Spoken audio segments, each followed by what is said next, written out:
The wizard studies में आप सभी लोगों का एक बार फिर से स्वागत। भारत सरकार के द्वारा ग्रेट निकोबार में जो विकास कार्यों के लिए ग्रेट निकोबार परियोजना शुरू की गई है, उसके लिए विपक्षी दलों ने कुछ मुद्दे उठाए हैं पर्यावरण और पारिस्थितिकी को लेकर के। आज हम उसी मुद्दे को देखेंगे।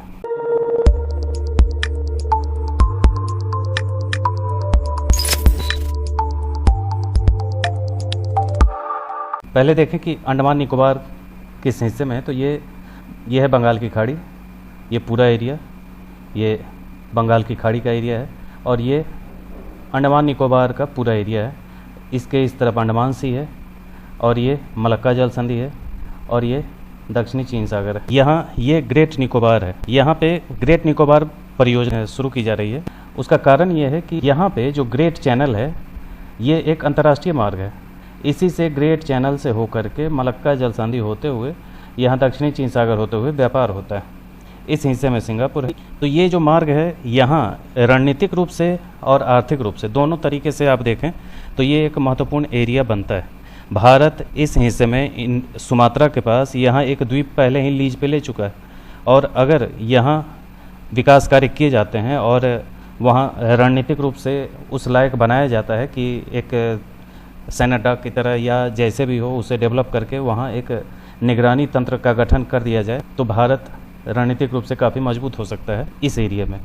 क्योंकि दक्षिणी चीन सागर में आप सुने ही होंगे कि चीन कब्जा कर चुका है लगभग, तो इसलिए अब इस ओर बढ़ता हुआ इधर अपना प्रभाव न बढ़ा दे, इसलिए इस तरफ से कोई ना कोई ऐसा उपाय करना होगा भारत को कि आने वाले समय में चीन का वर्चस्व हिंद महासागर में न हो जाए।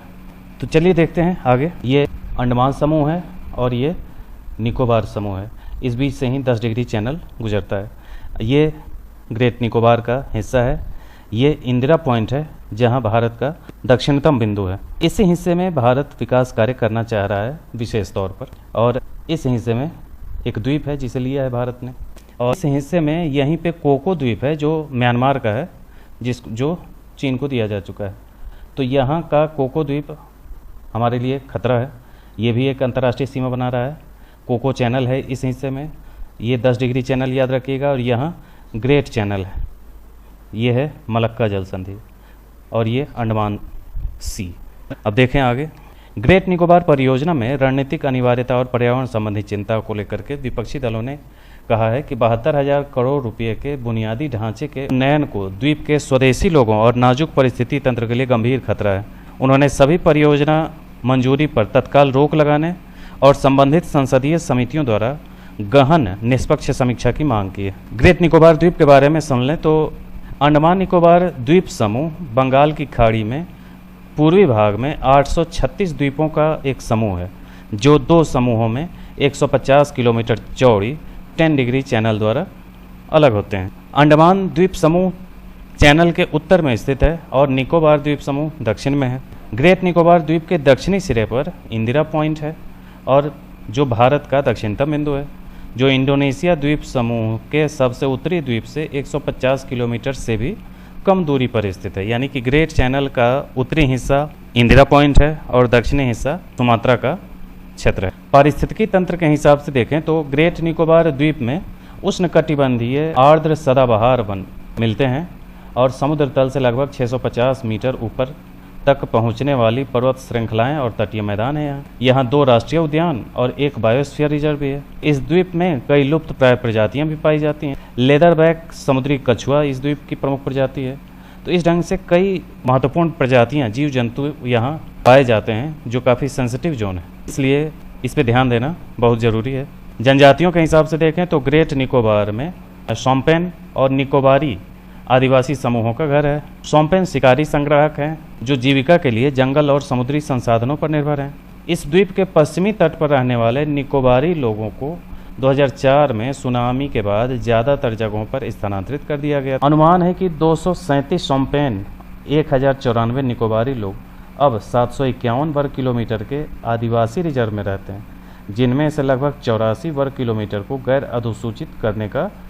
अधिसूचित करने का प्रस्ताव है। गैर अधिसूचित करने का मतलब होता है कि अगर अधिसूचित क्षेत्र से बाहर करते हैं तो सरकार को किसी भी प्रकार के विकास कार्य करने के लिए किसी भी ये से पूछने की ज़रूरत नहीं पड़ेगी, यानी कि कहने का मतलब है कि अधिसूचित क्षेत्र सीधे राष्ट्रपति के कंट्रोल में होता है, इसलिए वहाँ पे कोई भी विकास कार्य हो तो संसद में उस पर चर्चा करनी होगी और उसको संशोधन करके ही राष्ट्रपति की अनुमति से ही कुछ किया जा सकता है।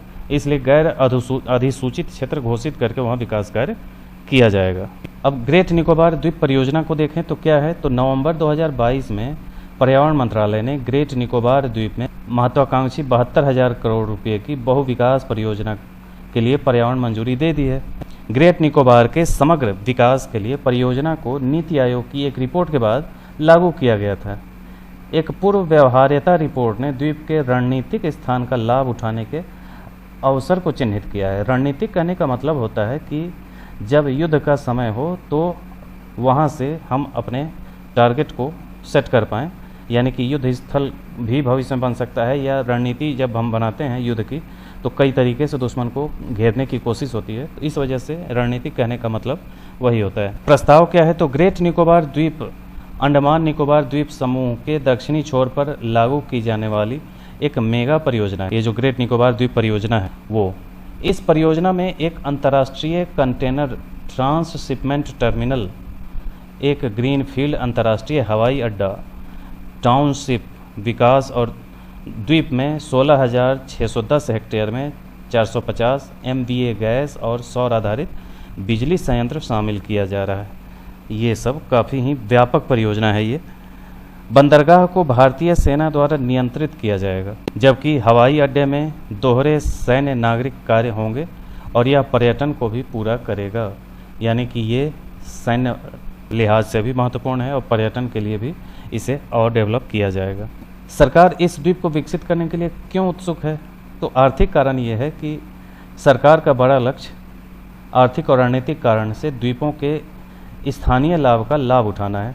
ग्रेट निकोबार द्वीप के दक्षिण पश्चिम में कोलंबो और दक्षिण पूर्व में पोर्ट क्लैंग और सिंगापुर से समान दूरी पर है, यानी कि इंदिरा पॉइंट की बात हो रही है या ग्रेट निकोबार की बात हो रही है, बिल्कुल सेंटर में है वो। यह पूर्व पश्चिम अंतर्राष्ट्रीय शिपिंग कॉरिडोर के करीब स्थित है। इसके मध्य से दुनिया के शिपिंग व्यापार का बहुत बड़ा हिस्सा गुजरता है। एक बहुत ही अभी बता रहे थे मैप में, प्रस्तावित ICTT संभावित रूप से इस मार्ग पर यात्रा करने वाला मालवाहक जहाजों के लिए केंद्र बन सकता है। नीति आयोग की रिपोर्ट के अनुसार प्रस्तावित बंदरगाह ग्रेट निकोबार को कार्गो शिपमेंट में एक प्रमुख खिलाड़ी बनकर क्षेत्रीय और वैश्विक समुद्री अर्थव्यवस्था में भाग लेने की अनुमति देगा। तो ये सब आर्थिक कारण है।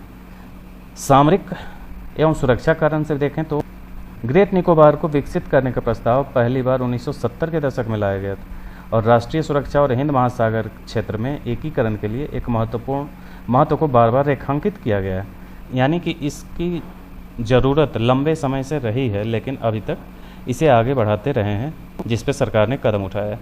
हाल के वर्षों में बंगाल की खाड़ी और हिंद महासागर क्षेत्र में बढ़ती चीन दावेदारी की ने इसे अनिवार्यता को और बढ़ा दिया है, यानी कि 70 के दशक में तो चीन उतना ज़्यादा सक्रिय नहीं था जितना आज दिखाई दे रहा है। तो आज आस पड़ोस के कई देश उससे परेशान हैं, चाहे वो ताइवान हो, चाहे फिलीपींस हो या दक्षिणी चीन सागर में सीमा बनाने वाले सारे देश, सभी परेशान हैं। ऐसी स्थिति पहले नहीं थी 70 के दशक में, इसलिए कोई कदम उतना सक्रिय होकर के नहीं उठाया गया पिछली सरकारों द्वारा।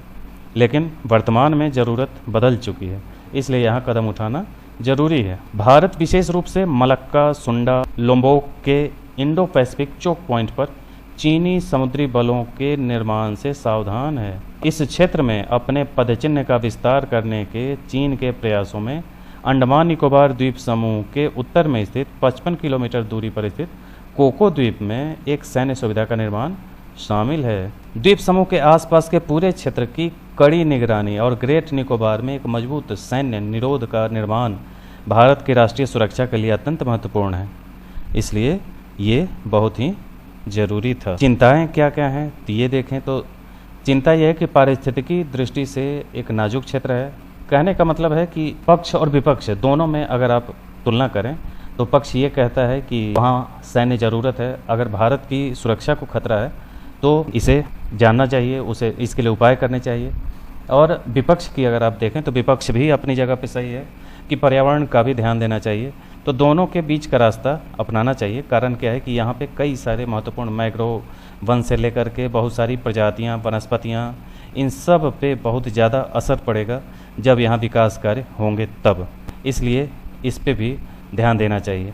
कई सारे पक्षी, पशु, ये सब खतरे में आ जाएंगे। कई सारे लोगों पे प्रभाव पड़ेगा, जैसे कि शोम्पेन पर विनाशकारी प्रभाव पड़ेगा, जो शिकारियों का एक विशेष रूप से कमज़ोर आदिवासी समूह है, जिसकी अनुमानित आबादी द्वीप पर एक आदिवासी रिजर्व में रहने वाले कुछ 100 व्यक्तियों की है। उनका आरोप है कि परियोजना आदिवासी अधिकारों का उल्लंघन करती है। ये शोम्पेन जातियाँ जो हैं बहुत कम संख्या में बची हैं, इसलिए वो भी खतरे में हैं, विलुप्त होने की पोजीशन में हैं। स्थानीय प्रशासन पर ग्रेट और लिटिल निकोबार द्वीप समूह की आदिवासी परिषद से पर्याप्त परामर्श नहीं करने का आरोप है, यानी कि इनका जो परिषद है उससे कुछ भी सलाह नहीं लिया गया। नवंबर 2022 में परिषद ने अधूरी जानकारी का हवाला देते हुए लगभग 160 वर्ग किलोमीटर वन भूमि को डाइवर्ट करने के लिए अनापत्ति प्रमाण पत्र को रद्द कर दिया। ये परिषद ने अपनी समस्या का समाधान निकालने के लिए सरकार के तरफ से जो भी कार्य किया गया उस पर अनापत्ति प्रमाण पत्र रद्द कर दिया था। भूकंपीय चिंताएं, कई विशेषज्ञों ने इस बात पर प्रकाश डाला है कि प्रस्तावित बंदरगाह भूकंपीय रूप से अस्थिर क्षेत्र में है, जिसने 2004 में सुनामी के दौरान 15 फीट की स्थायी गिरावट का अनुभव किया था। यानी कि यही एरिया है जहां पे सुनामी के दौरान यहां की ज़मीन नीचे धंस गई थी कुछ सेंटीमीटर। राष्ट्रीय हरित अधिकरण का हस्तक्षेप, इसमें देखिए अप्रैल 2023 में एनजीटी की कोलकाता पीठ ने परियोजना को दी गई पर्यावरण और वन मंजूरी में हस्तक्षेप करने से इनकार कर दिया। हालांकि इसने मंजूरी की समीक्षा के लिए एक उच्च शक्ति समिति के गठन का आदेश दिया और समिति की रिपोर्ट की स्थिति अभी भी स्पष्ट नहीं है। तो ये एक तरीके से कहें कि सरकार के विकास कार्यों को और सरकार की ज़रूरत को भी अनदेखा नहीं किया जा सकता, यानी कि भारत की सुरक्षा से भी समझौता नहीं किया जा सकता और पर्यावरण को भी बचाना है और आदिवासियों और विलुप्त हो रही प्रजातियों को भी ध्यान देना है। इसलिए बीच का कोई रास्ता निकालना चाहिए। तो ये था आज का निकोबार परियोजना, ग्रेट निकोबार परियोजना। तो मिलते हैं अगले वीडियो में। आज के लिए इतना ही, धन्यवाद।